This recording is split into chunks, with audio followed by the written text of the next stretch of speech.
Hello dear students, welcome you all for Power System Operation and Control class.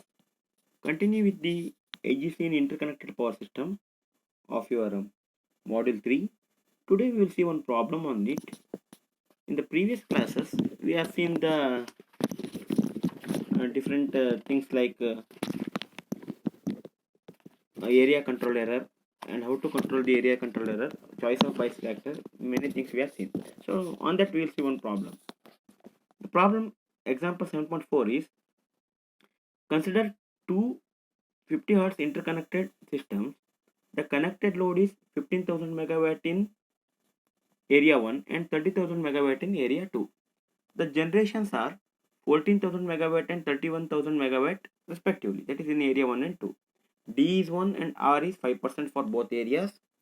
Area 1 has a spinning reserve of 1000 megawatt spread over a generation of 500 megawatt capacity, and the area 2 has a spinning reserve of 1000 megawatt spread over a capacity of 1000 megawatt. Determine the steady state frequency, generation and load of each area and tie line power for the following cases. So three different cases they are mentioned. The first case is the loss of load of 1000 megawatt in area 1 with no supplementary control. Second one is loss of load of 500 megawatt in area 2 with no supplementary control. Third one, if the generation carrying a spinning reserve is on supplementary control with a frequency bias factor setting of 250 megawatt per 0.1 Hz for area 1 and 500 megawatt per 0.1 Hz for the area 2. Evaluate for the following contingencies. They are given the different contingencies. First one is loss of 1000 megawatt load in area 1, loss of 500 megawatt generation with the part of spinning reserve in area 1, loss of 1500 megawatt not carrying spinning reserve in area 1. And fourth one is the tripping of the tie line without changing the interchange schedule of the supplementary control. And the last one is tripping of the tie line with the interchange schedule, change it to 0. So starting with the first one, we will see that is the loss of 1000 megawatt in area 1 without supplementary control. Here you can see here, assume all the governors have primary control, that is R is equal to 5% in the both areas, both R1 and R2 is taken as 5%, and we consider the regulation of the total generation capacity in each area in megawatt per hertz, that is 1 over R1 is given by 1 over 0.05 into 15,000 divided by 50, that is megawatts per hertz we are going to find. No, that's what 15,000 megawatt and 50 hertz. So obviously we'll get here 6,000 megawatt per hertz. Same thing for the second one. 5% is the regulation we are taken, but that is the governor control. 1 over 0.05 into 32,000 by 50, because here the generation is taken as here 32,000, because here the spinning reserve has got the 1,000 megawatt plus 31,000 is the load, so totally we will take it as 32,000. Okay, so spinning reserve is 1,000 megawatt plus 31,000 is on the generation, so 32,000 totally we are taken here. In the previous case there is connected load itself is 15,000 megawatt, so anyhow the generation itself is 14,000 and spinning reserve is 1,000, so we can take it as 15,000 there. Okay, fine. So here this is 1 more R2 is nothing but we are going to get it as 12,800 megawatt per hertz. So total capacity is nothing but generation plus spinning reserve. That's what the same thing you can see here, 14,000 plus 1,000, 31,000 plus 1,000, totally 47,000 megawatt for the regulation for due to the 47,000 megawatt generating capacity is given by 1 over R, which is nothing but 1 over R1 plus 1 over R2, that is we are going to get around 18,800 megawatt per hertz. Okay, then load damping due to the load 14,000 megawatt after loss of 1,000 megawatt. Here we can calculate D1 is equal to 1 over 100 into 100 by 50 into 14,000, so we will get here 280 megawatt per hertz. Or you can note that D1 means load varies 1% for 1% change in the frequency. Load damping due to the load of 30,000 megawatt in area 2 is given by D2 is equal to 1 over 100 into 100 by 50 into 30,000. We are going to get here 600 megawatt per hertz. So the effective load damping D is given by D1 plus D2, which is equal to 280 plus 600, will get 880 megawatt per hertz. So So change in the system frequency due to the loss of 1000 megawatt in area 1 is given by delta F is equal to minus delta PL divided by 1 over R plus D. Here minus of minus 1000 because already lost, that is the change is minus. So minus of minus will get plus divided by 18,800 plus 880 will get 0.050813 hertz. So increase in the load due to increase in the frequency is given by delta PL1 is equal to D1 delta F, that is 280 into 0.050813 will get 14.22764 megawatt, and delta PL2 is D2 delta F, that is 600 into 0.050813 will get 30.4878 megawatt.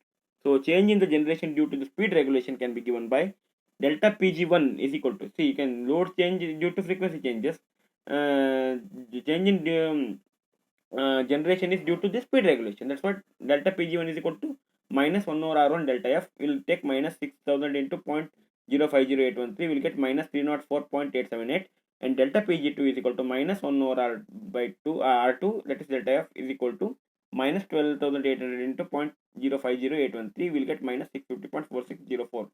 So the known load and generation in two areas will be, area 1 load is 15,000 minus 1000 loss plus 14,000 is delta PL1. We will get 14,014.2276 megawatt. Generation is 14,000 minus 304.878, but where we got delta Pg1 is minus 304. We will get totally 13,695 as the generation. Area 2 is concerned, load is 30,000 plus delta PL2 we got is 30.48. We'll totally adding that one 30,000 30.4878 megawatt, and generation is 31,000 minus 650, that is delta Pg2 is 650. We'll get 30,349.59 megawatt. So tie line from area 2 to 1 is area 2 minus area 1, that we will get 319.1058 megawatt. So the tie line power flow is equal to the generation in deficit area 1. So frequency can be taken as 50.050813 hertz, because 50 plus the change in frequency delta F is 0.05083, adding to 50 hertz we will get the value as 50.05083. This is one when the loss of 1000 megawatt in area 1. Now second case, loss of 500 megawatt in area 2 without supplementary control. Regulation is same 47,000, and we are having the generation capacity still, that is 18,800 megawatt per hertz. We can recalculate the damping on the load here now. D1 is 1 over 100 into 100 by 50 into 15,000, because there is no changes now, no load is disconnected in area 1. That's why we are going to get D1 as 300 megawatt per hertz. D2 is concerned 1 over 100 into 100 by 50. Now 500 megawatt loss in the area 2. That's why instead of 30,000 there, here we are getting the generation itself, load itself is 29,500. We will get 590 megawatt per hertz. Total effective load damping D is given by 890, adding these two, D1 plus D2. So change in the system frequency due to the loss of 500 megawatt in the area 2 is given by delta F is equal to 500 divided by 18,800 plus 890, that is 1 over R1 plus D. Okay, you will get 0.0254 hertz. Now increase in the load in two areas we need to find. Delta PL1 is nothing but D1 into delta F. We will get 7.62 megawatt. Delta PL2 is D2 into delta F. We will get here 14.986 megawatt. Now changes in the generation we will see. Delta Pg1 is equal to minus 1 over R1 into delta F, that is minus 6000 into 0.0254. We will get minus 152.4 megawatt. And the delta Pg2 generation changes in the second one, that is minus 1 over R2 into delta F, that is we are going to get minus 325.12 megawatt. So this is regarding, so same as the previous one. Okay, you can compare with the first one, you will come to know what exactly this one. Now we need to say area 1. Total load is 15,000. Change in load is 7.62. Totally it is 15,007.62 megawatt. Generation is 14,000 minus 152.4. We will get 13,847.6 is the total generation in the area 1. Coming to the area 2, load is 30,000 minus 500 loss plus 14.986. We will get 29.514.986 megawatt. Coming to the generation side, 31,000 is actual generation, and delta Pg2 is minus 325. We will get 30,674.88 megawatt. So tie line is from area 2 to 1 is area 2 minus area 1. We will get here 30,674 minus 29,514, we will get around 1159.894 megawatt as the tie line power flow, and frequency is 50.0254, because we are knowing delta f is given as 0.0254 hertz. So we added with 50, we will get the frequency changes equal to 50,000 0.0254. So two things are over now. Next, the third is with the supplementary control now. With the supplementary control, loss of 1000 megawatt in load area 1, the first case here. In the third case, they are given 5 cases individually. In the third case itself, the first case of the third case is first is loss of the 1000 megawatt load in area with the supplementary control now. Area 1 has a generation capacity of 500 megawatt, 5000 megawatt on supplementary control. With loss of 1000 megawatt in area 1, the supplementary control will act to bring AC1 to 0. Likewise, the supplementary control in area 2 will bring AC to 0. That's what we can write that AC1 is equal to delta P12 plus B1 delta F is equal to 0. AC2 is equal to delta P21 plus B2 delta F is equal to minus delta P12 plus B2 delta F is equal to 0. So because of this, delta P12 is 0, delta F is 0. This means there is no steady state deviation in frequency or tie line flow. Because of the values delta F, delta P12 and delta F are 0, we can conclude that there is no deviation. Coming to second one, loss of 500 megawatt generation with a part of spinning reserve in area 1. Area 1 has a reserve of 1000 megawatt spread for over a 5000 megawatt capacity, that is 4000 megawatt generation plus 1000 megawatt reserve. Therefore, spinning reserve lost due to loss of generation is assuming the proportion, we can write 500 by 4000 into 1000, that is 125 megawatt is lost. Remaining spinning reserve is 875, because for 1000 to 4000 we are having 1000 megawatt, means if we lost 1000 means we can take that as we are having 125 is lost, so remaining is 875.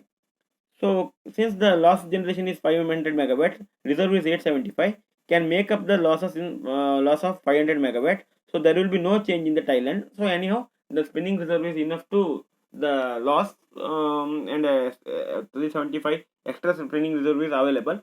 Because of that, there is no change in tie line flow or system frequency. Third point, loss of 1500 megawatt generation in area 1 not carrying spinning reserve. That is, 1000 megawatt of the generation loss is made up by the spinning reserve. After this, area 1 can no longer control AC, but supplementary control in area 2 can control the AC. That's what AC2 is like, really tends to 0. That is minus delta P12 plus B2 delta F is equal to 0. Delta P12 is equal to B2 delta F, or B2 is 500 megawatt per 0.1 hertz, or we can write it as 5000 megawatt per hertz. Area 1 load damping D1 can be calculated 1 over 100 into 15,000 into 100 by 50, will get the 300 megawatt per hertz. The balance of 500 megawatt generation loss, that is total loss minus spinning reserve in area 1, is made up by the reduction in the load due to frequency decrease and tie line flow from the area 2 to area 1. So minus 500 is equal to D1 delta F plus delta P12. D1 delta F plus B2 delta F can be given by 500 plus 300 plus 5000 into delta F, or delta F is equal to minus 0.09434 hertz, or F is given by 50 minus these values, we will get 49.90566 hertz. Or change in the area load, load of area 1 is given by D1 delta F, which is equal to minus 300 into 0.094, we will get minus 28.302 megawatt. And change in tie line flow delta P12 is given by B2 delta F, will get minus 471.7 megawatt. Change in load area 2 is D2 delta F, which is nothing but minus 56.604 megawatt. So the total load generation is 15,000 minus 28, will get 14,971. Same generation is 14,000 minus 500. We are knowing this one, we have calculations, and previously we done the same. No need to explain this one, you can understand. Okay, second area is also same, load is 30,000 minus 56 and generation is 31,000 minus 56 plus 171. So steady state tie line flow from area to area 2 to 1 is 1000 plus 471.7 megawatt, which is equal to 1471.7 megawatt. This is also the difference between the generation and load area 2. Okay, that is 31,415 minus 29,943. The system frequency is 49.90566 hertz. So fourth one, tripping of the tie line with no change in the interchange schedule. The supplementary control of area 1 tries to maintain the interchange schedule at 1000 megawatt. AC1 is equal to delta P12 plus B1 delta F1 which is equal to 1000 plus 2500 delta F, which is equal to 0, or delta F1 is equal to minus 1000 by 2500, which we can get it as minus 0.4 hertz, or change in load area 1, which is nothing but minus 300 into 0.4, which is equal to minus 120 megawatt. Similarly, delta F2 we can get minus 0.2 hertz. Change in load area 2 is 600 into 0.2, it is 120 megawatt. Now once again calculating the new loads and generation, same load and generation calculation. Frequency is 49.6 and area 2 is same, load 30,000 plus 120, generation is 30,120, so frequency is 50.2 hertz. So this is what regarding the fourth one. Last one, tripping of tie line with interchange schedule set to 0. With interchange schedule set to 0, area 1 will pick up the generation of 1000 megawatt to make up for loss of impact of power from area 2. Similarly, area 2 will drop the generation of 1000 megawatt to make up loss of export power to area 1. The generation in each area will be equal to the load of the frequencies will be 50 hertz only. So this is regarding the in the fifth one. So this is a big problem. You can once again try by your own. So all the things I explained, because first and second things are very easy, the same thing we need to apply for the third one, but third one conditions we need to take that supplementary control action. If you find any difficulties, you can ask me. Okay, so in the next class we'll see the remaining part. Thank you.